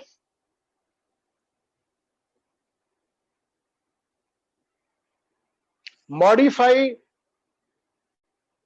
ये सब बातें हमने आपको बता दी है कि मॉडिफाई का इस्तेमाल हमने कैसे और क्या हमने केयर लेनी चाहिए। हमने कभी भी मॉडिफाई पानी में एक एक बूंद करके डालनी है।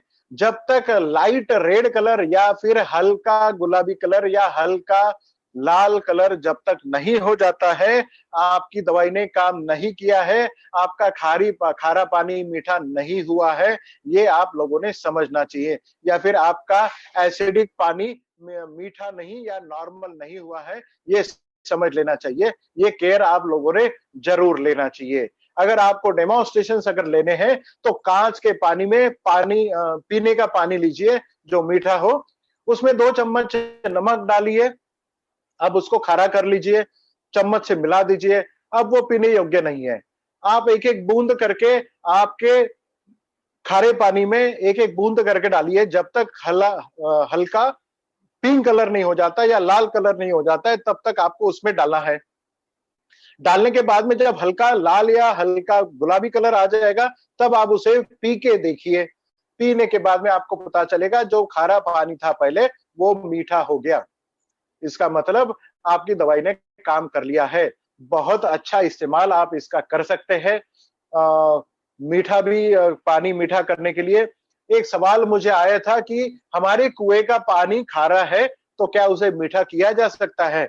डेफिनेटली किया जा सकता है। कुएं का पानी भी मीठा किया जा सकता है। शर्त एक ही है, आज आप मीठा कर लेंगे, बट जमीन में आपकी कुएं में जमीन से पानी आते रहता है, वो खारा होता है।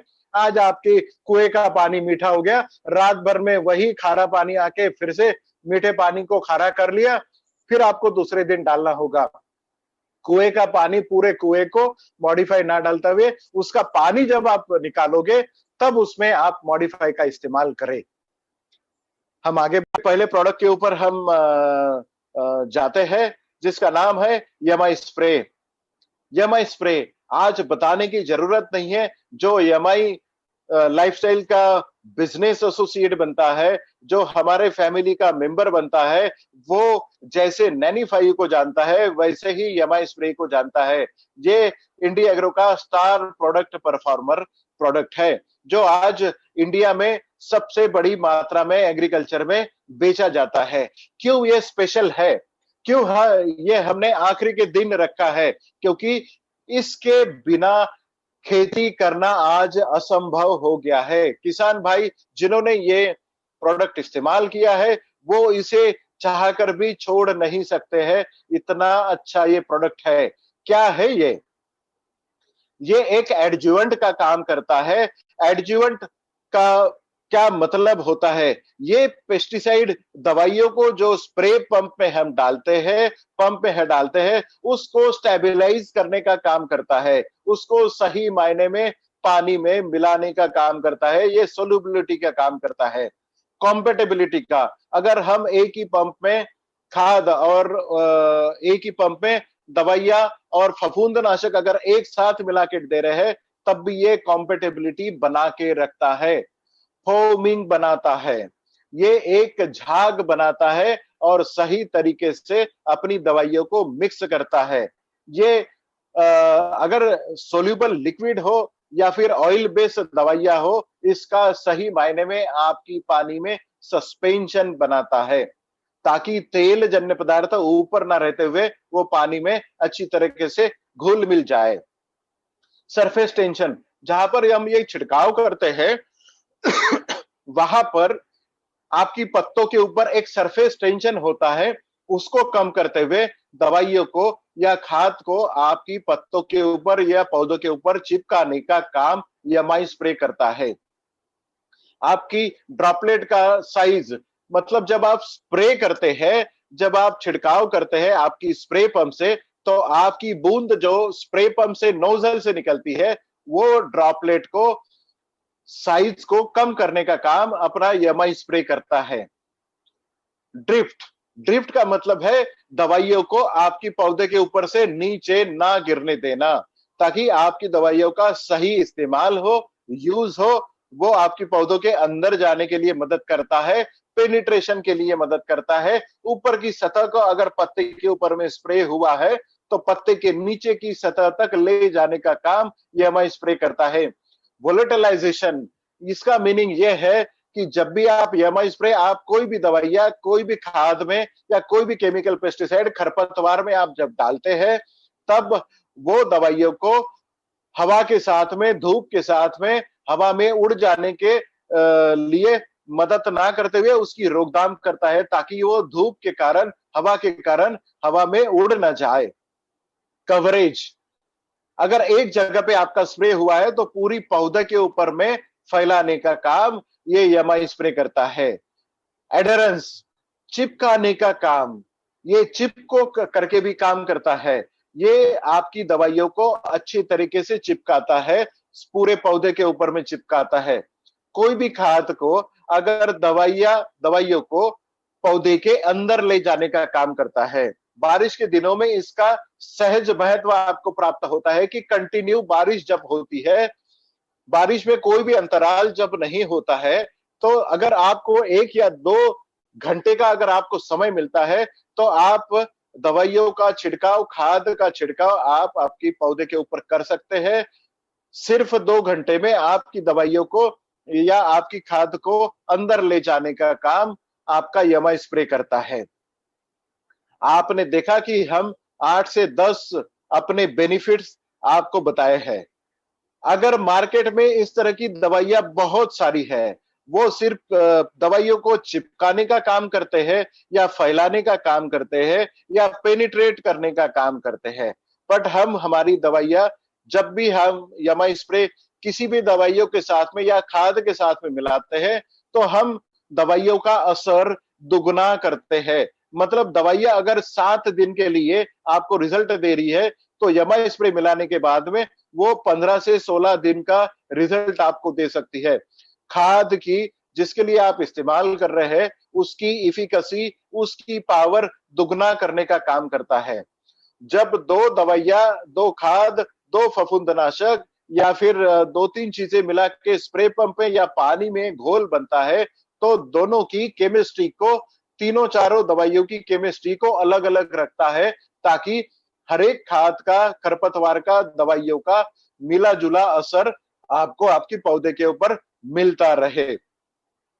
पर्टिकुलरली जहां पर खरपतवार का इस्तेमाल होता है, आपकी तनों को मारने के लिए, जब खरपतवार को मारने के लिए जब इस्तेमाल होता है, तो यमा स्प्रे स्पेशली आपने उसका इस्तेमाल करना चाहिए, ताकि खरपतवार दुगनी तेजी से आपकी खरपतवार को खत्म कर सकता है। समझ सकते हैं, जब भी किसान भाई आप स्प्रे करने के लिए, छिड़काव करने के लिए, खाद का छिड़काव करने के लिए स्प्रे पंप उठाता है, तब तब आप यमा स्प्रे उस किसान भाइयों को जरूरतमंद होता है।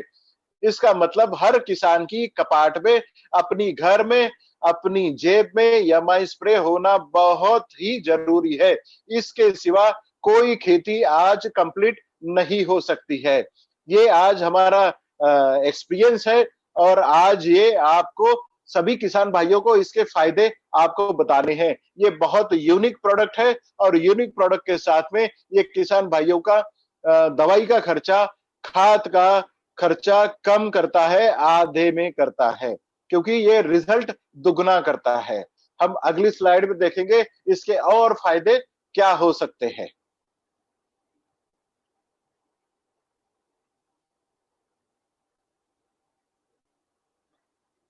हमारा प्रोडक्ट, ये सर्फेक्टेंट, ये स्प्रेडिंग एंड वेटिंग एजेंट का भी काम करता है। ये पेनिट्रेटर का, दवाई को अंदर ले जाने का काम करता है।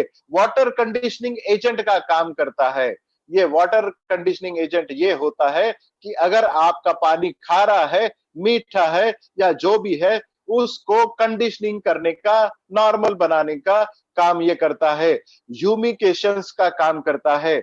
अगर झाग बनाने का काम है या गैस बनाने का अगर आपका दवाई है, तो वो गैस को पूरे पौधे की सतह को रखने का काम करता है। दवाई को डिपॉजिट रखने का काम करता है।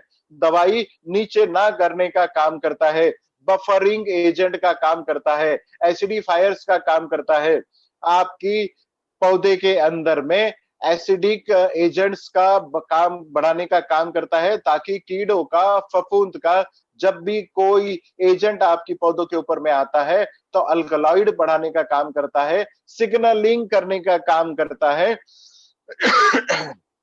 ये आपके दवाइयों का, खाद का डिग्रेडेशन कम करने का काम करता है। अगर हमने सुबह 7 बजे अगर कोई दवाई का घोल बनाया है, तब हम छिड़काव कर रहे हैं, अगर वही घोल हम 12 बजे मतलब 6 घंटे के बाद में अगर वही घोल हम इस्तेमाल करके छिड़काव के लिए कर रहे हैं, तो जो 7 बजे का रिजल्ट है, वो 12 बजे आपको कतई नहीं मिलता है। अगर वही घोल में 7 बजे जब दवाई का घोल बनाया गया है, तब अगर आप यमाई स्प्रे अगर इस्तेमाल करते हैं, तो 12 बजे भी इसी तरीके से परिणामकारक या असरदार दवाइयों का रिजल्ट आपको 12 बजे भी मिलता है। ये भी मिरेकलस रिजल्ट यमाई स्प्रे आपको देता है। जब आप यमाई स्प्रे आपकी दवाइयों में, आपकी खेती में छिड़काव करता है, तो आपकी खेती में मधुमक्खियों की संख्या बढ़ती है।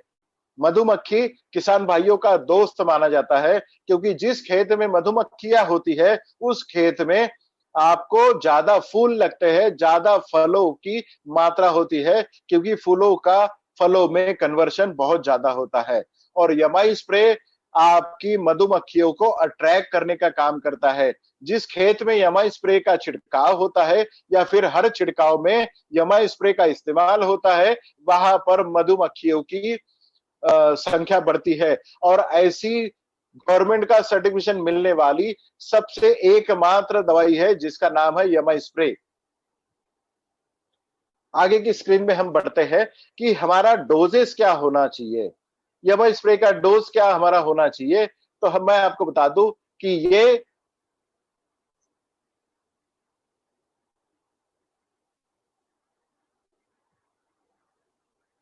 यमाई स्प्रे आपको इंसेक्टिसाइड या मतलब दवाइयां फंगिसाइड या फिर फोलियर फर्टिलाइजर में 15 लीटर पानी में आपको 3 से 5 ml डालना है। मतलब 3 लीटर पानी के पीछे में 1 ml इस हिसाब से डालना है। पावर स्प्रे में अगर आप जा रहे हो तो डोज आपको दुगना करना पड़ेगा। अगर आप खरपतवार के साथ अगर आप इसको मिलाने जा रहे हैं, तो 1 लीटर पानी में 1 ml इस हिसाब से या फिर 1 बूंद इस हिसाब से आपने खरपतवार के लिए करना है। इरिगेशन सिस्टम मतलब टपकन सिस्टम के लिए या फिर आपका स्प्रिंकलर इरिगेशन में पानी में जब खाद मिला के आप दे रहे हैं, तो 1 एकड़ में आपको 200 ml का इस्तेमाल करना है। अलग अलग दवाइयों के साथ में अलग अलग इसके डोज हो सकते हैं। जब भी आपको इसका कुछ कंपैरिजन हो, कंफ्यूजन हो, तो आप कस्टमर केयर के साथ में इसका बेनिफिट्स ले सकते हैं। अकृषि मतलब जिसका कृषि के साथ में कोई संबंध नहीं, ऐसे भी बहुत सारे बेनिफिट्स आपके यमाई स्प्रे के हैं, जो कि कस्टमर केयर नंबर आप एक बार नोट डाउन कर लीजिए, India grow customer care number, जिसके ऊपर ये नंबर मैंने कल भी आपको बताया था, तो सब लोगों ने नोट डाउन कर लिया और इमीडिएटली कॉल करना शुरू कर दिया है। आप यकीन मानिए, इस नंबर पे कोई कॉल एंटरटेन नहीं की जाएगी, कोई कॉल नहीं लिया जाएगा। सिर्फ और सिर्फ आपका जो सवाल है, आप किस प्रदेश से बात कर रहे हैं वो लिखना है। आपका सवाल क्या है ये लिखना है। व्हाट्सएप के जरिए आप कुछ डिसीजेस के पेस्ट के फोटोग्राफ आप भेज सकते हो। Good morning, good evening, good night के मैसेजेस इसके ऊपर ना भेजें, और प्लीज इसके ऊपर में फोन ना करें। आपके किसी भी प्रकार के सवाल का जवाब 24 घंटे में आपको मिल जाएगा। आपका कस्टमर केयर नंबर एक बार नोट डाउन कर लीजिए, एक बार हिंदी में बोलूंगा और अंग्रेजी में बोलूंगा। 7499567710। एक बार रिपीट करूंगा, 7499567710।